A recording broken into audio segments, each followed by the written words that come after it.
नमस्कार दोस्तों, स्वागत है आपका इस वीडियो में। इस वीडियो में मैं आपको बताने वाला हूं कि आप ये कैसे पता करोगे कि आपका राशन कार्ड में ई केवाईसी हुआ है या फिर नहीं हुआ है। देखो दोस्तों, यहाँ पे सरकार के द्वारा नई गाइडलाइंस जारी की गई है। नया टर्म्स एंड कंडीशन जारी किया गया है। प्रत्येक साल यहाँ पे राशन कार्ड में ई केवाईसी करवाया जाएगा, ठीक है।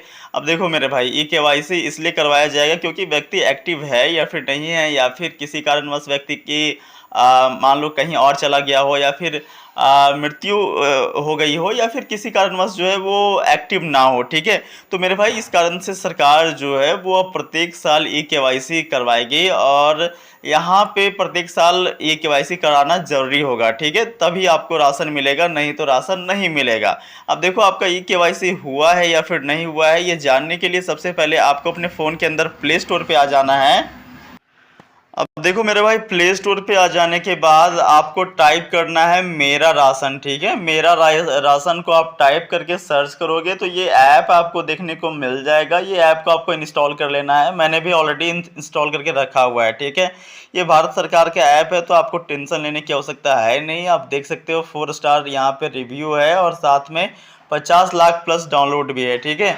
तो इस ऐप को आपको इंस्टॉल कर लेना है और फिर ओपन कर लेना है, ठीक है। अब देखो, मैंने यहाँ पे ओपन के ऊपर क्लिक किया तो कुछ इस प्रकार से इसका इंटरफेस आपको देखने को मिलता है। फिर आप जो है देखो, इस प्रकार से ये ऑटोमेटिकली आ जाएगा। यहाँ पे कई सारे आपको ऑप्शंस देखने को मिल रहा है, जैसे कि पंजीकरण, लाभ की जानकारी, आसपास की राशन दुकानें, ONORC, राज्य लाभार्थी लेन देन, जैसे कई सारे ऑप्शंस आपको दिख रहा है, ठीक है। आपको आधार सीडिंग के ऊपर क्लिक करना है। आधार सीडिंग के ऊपर जैसे आप क्लिक करोगे मेरे भाई, यहाँ पे 2 ऑप्शंस खुल करके आ जाता है, जैसा आप देख सकते हो। एक राशन कार्ड नंबर और दूसरा आधार संख्या, ठीक है। आपको आधार संख्या वाला चेकबॉक्स के ऊपर टिक कर देना है। यहाँ पे टिक करने के बाद दोस्तों, यहाँ पे आपको अपने परिवार में से किन्हीं भी सदस्य का आधार नंबर डाल देना है, ठीक है। किन्हीं भी सदस्य का आधार नंबर यहाँ पे डाल देना है और फिर सबमिट कर देना है। जैसे मैं यहाँ पे आपको दिखाऊं तो मैं यहाँ पे अपना आधार नंबर डाल देता हूँ, ठीक है। अभी आप गौर करोगे मेरे भाई, तो देखो मैंने अपना आधार नंबर यहाँ पे डाल दिया है। फिर मैं यहाँ पे सबमिट वाले बटन के ऊपर क्लिक कर देता हूँ। अब यहाँ पे गौर करोगे ना, तो जैसे ही मैंने सबमिट किया, यहाँ पे देखो मेरे परिवार में जितने भी सदस्य हैं वो सारे सदस्य का यहाँ पे नाम आ जाता है, और आधार सीडिंग यहाँ पे यस लिख करके आ जाता है, ठीक है।